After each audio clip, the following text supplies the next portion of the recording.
نحمدہ ونصلی علی رسولہ الکریم اما بعد۔ سب سے پہلے بارگاہ رسالت مآب صلی اللہ تعالی علیہ وآلہ وسلم میں ہدیہ درود پیش کریں۔ اللہم صلی علی سیدنا و شفیعنا و مولانا محمد بارک وسلم، صلاۃ و سلام علیک یا سیدی یا رسول اللہ صلی اللہ تعالی علیہ وآلہ وسلم۔ معزز حاضرین و حاضرات و ناظرین و ناظرات، اللہ کے پیارے حبیب سرور کونین محمد عربی محمد مصطفیٰ صلی اللہ تعالی علیہ وآلہ وسلم پر جب پہلی بار وحی کا نزول ہوا، اس وقت آپ کے ساتھ کوئی نہیں تھا، اور اگر تھی تو سیدہ خدیجہ الکبریٰ رضی اللہ تعالی عنہا تھی۔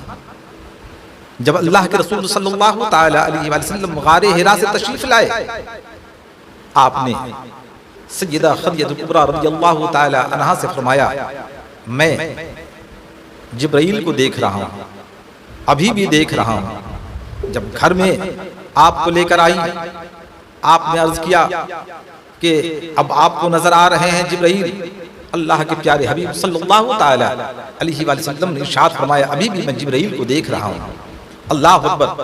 سیدہ خدیجہ الکبریٰ رضی اللہ تعالی عنہا نے اپنے سر سے دوپٹہ ہٹا کر گردن پر رکھ لیا، پھر کہا، اب آپ کو جبرائیل امین نظر آ رہے ہیں، تاجدار انبیاء رسول کبریا محمد عربی محمد مصطفیٰ صلی اللہ تعالی علیہ وآلہ وسلم ارشاد فرماتے ہیں، اب وہ نظر نہیں آ رہے ہیں۔ سیدہ خدیجہ الکبریٰ رضی اللہ تعالی عنہا بارگاہ مصطفیٰ علیہ الصلوۃ والتسلیم میں عرض کرتی ہیں، یا رسول اللہ، یقیناً وہ جبرائیل امین تھے، اس لیے کہ وہ فرشتے ہیں، اور فرشتے اس مقام پر نہیں رہتے جہاں پر عورتیں اپنے سر پر دوپٹہ نہیں رکھتی ہے۔ اللہ اکبر۔ وہ تاجدار انبیاء رسول کبریا صلی اللہ تعالی علیہ وآلہ وسلم ہے، آپ کی زوجہ محترمہ خدیجہ الکبریٰ رضی اللہ تعالی عنہا ہے، اور جب آپ نے اپنے سر سے دوپٹہ ہٹایا تو جبرائیل امین علیہ الصلوۃ والتسلیم وہاں سے ہٹ گئے۔ اللہ اکبر۔ تو آئیں آپ کو بتاتا چلوں، آج ہمارے گھروں کا جو ماحول ہے، آج ہمارے گھروں کا جو طریقہ ہے کہ بھائی بھی ہے، شوہر بھی ہے، چچا بھی ہے، دیگر اقربا بھی ہے، لیکن ہمارے گھر کی خواتین سر پہ دوپٹہ نہیں رکھتی ہیں۔ اللہ اکبر۔ جب آپ اپنے سر پہ دوپٹہ نہیں رکھیں گی تو رحمت کے فرشتے کیسے آئیں گے؟ کیونکہ آپ کو میں نے مثال کے طور پر سمجھا دیا۔ آئیں دوسری مثال آپ کے سامنے پیش کروں۔ حضرت ابراہیم خلیل اللہ علی نبینا علیہ الصلوۃ والتسلیم کو جب نمرود نے منجنیق کے ذریعہ بھاگتی ہوئی آگ میں ڈالنے کا ارادہ کیا تو فرشتوں نے پروردگار عالم کے حضور عرض کیا، یا الہ العالمین، ہم حضرت ابراہیم خلیل اللہ علیہ الصلوۃ والتسلیم کو بچانے کے لیے، ان کی حفاظت کے لیے جانا چاہتے ہیں۔ پروردگار عالم نے اجازت دے دیا۔ جب منجنیق کے ذریعہ ڈالنے کا نمرود نے ارادہ کیا تو اس رسی کو کھینچ رہے ہیں فرشتے، ادھر سے نمرود کی طرف سے جو لوگ تھے وہ کھینچ رہے ہیں، لیکن کس سے مس نہیں ہو رہا ہے۔ پریشان ہو گیا نمرود کہ اب کیا کیا جائے۔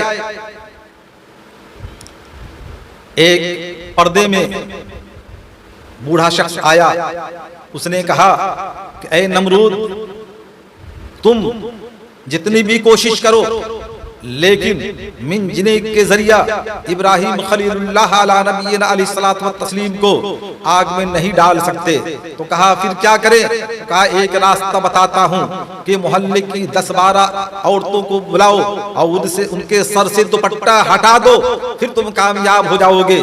جب نمرود نے ایسا کیا تو فرشتے چلے گئے، اس لیے کہ جہاں عورتیں بے حجاب ہوتی ہیں، جہاں عورتیں ہوتی ہیں اور ان کا دوپٹہ ان کے سر پر نہیں ہوتا ہے، فرشتے وہاں نہیں رہتے۔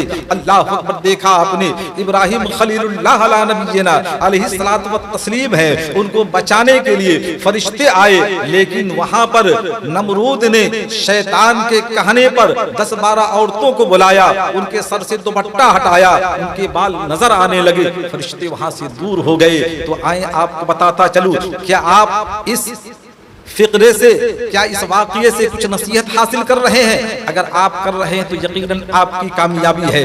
آئیں آپ کو بتاتا چلوں، اگر آپ یعنی اسلامی خواتین ان واقعات کو اپنی نگاہوں میں رکھ کر کے اپنی زندگی کے لمحات کو گزارتی ہیں تو یقیناً پروردگار عالم فضل فرمائے گا۔ آئیں آپ کو بتاتا چلوں، حضرت بابا فرید الدین گنج شکر رحمت اللہ علیہ کا واقعہ ہے۔ اللہ اکبر، دلی کی سرزمین پر بارش نہیں ہو رہی ہے، دلی والے پریشان ہو رہے ہیں۔ سبوں نے آپس میں مشورہ کیا کہ بزرگ ہے حضرت فرید الدین گنج شکر رحمت اللہ علیہ، ان کے حضور جائیں، ان سے کہیں وہ پروردگار عالم کے حضور دعا فرمائیں گے۔ اللہ اکبر، دلی والے آپ کے حضور تشریف لائے۔ تشریف لانے کے بعد اپنا عریضہ پیش کیا۔ حضرت فرید الدین گنج شکر رحمت اللہ علیہ اپنے گھر میں گئے، گھر سے ایک ٹکڑا لایا اور آسمان میں لہرا دیا اور کچھ انہوں نے اپنی زبان حال سے پروردگار عالم کے حضور عرض کیا۔ بارش ہونے لگی، لوگوں نے کہا حضور آپ نے کیا کیا اور وہ جو ٹکڑا تھا وہ کیسا تھا؟ اللہ اکبر، حضرت فرید الدین گنج شکر رحمت اللہ علیہ نے فرمایا وہ جو ٹکڑا تھا میری والدہ محترمہ کے دوپٹے کا ٹکڑا تھا۔ میری وہ والدہ محترمہ جن کے سر کے بال کو نہ زمین والوں نے کبھی دیکھا نہ آسمان والوں نے دیکھا، میں نے اسی ٹکڑے کو لہرایا اور پروردگار عالم کے حضور عرض کیا یا الہ العالمین، اس دوپٹے کے ٹکڑے کا واسطہ دے رہا ہوں، لہذا اس واسطے کو مد نظر رکھتے ہوئے بارش کا نزول فرما دے۔ تو پروردگار عالم نے میری ماں کے دوپٹے کے ٹکڑے کو وسیلہ سمجھ کر کے انہوں نے بارش کا نزول فرما دیا۔ اللہ اکبر، آئیں آپ کو بتاتا چلوں، کسی نے حضرت امام حسین رضی اللہ تعالی عنہ سے کہا کہ اے حسین ابن علی، اے جگر گوشے بطول، آپ کی والدہ محترمہ عزت مآب تھی۔ حضرت امام حسین رضی اللہ تعالی عنہ نے فرمایا یقیناً میری والدہ عزت مآب تھی اور ان کے پردے کا یہ حال تھا کہ میں 6 سال کا تھا اور جب میری والدہ محترمہ کا انتقال ہوا تو اس وقت میں ہوش میں تھا، لیکن 6 سال کی عمر ہی کیا ہوتی ہے، لیکن اس وقت تک میں نے اپنی والدہ محترمہ کے سر کے بال کو نہیں دیکھا۔ اللہ اکبر، اسلام کی شہزادیوں، اسلام کی شہزادیوں، اسلامی خواتین، میں آپ سے گزارش کروں گا، آپ کے اندر اگر یہ جذبہ پیدا کرنا چاہتی ہے، آپ خود کو سنوارنا چاہتی ہے، آپ ایک مقام حاصل کرنا چاہتی ہیں تو سیدہ فاطمہ زہرا رضی اللہ تعالی عنہا کی کردار کو اپنی نگاہوں میں رکھ کر کے اگر آپ عمل پیرا ہوتی ہیں، یقیناً پروردگار عالم فضل فرمائے گا، یقیناً آپ ام الخیر بنتی ہوئی نظر آئیں گی، یقیناً آپ ام القرا بنتی ہوئی نظر آئیں گی، آپ رابعہ بصری رضی اللہ تعالی عنہا بنتی ہوئی نظر آئیں گی۔ شرط یہ ہے کہ ان تمام کے کردار کو اپنی نگاہوں میں رکھ کر کے آپ اس پر عمل کرنے کی کوشش کریں، یقیناً پروردگار عالم فضل فرمائے گا۔ رب قدیر کی حضور دعا ہے کہ پروردگار عالم ہم تمام کو ان باتوں پر عمل کرنے کی توفیق رفیق عطا فرمائے، آمین بجاہ سید المرسلین۔ السلام علیکم ورحمۃ اللہ وبرکاتہ۔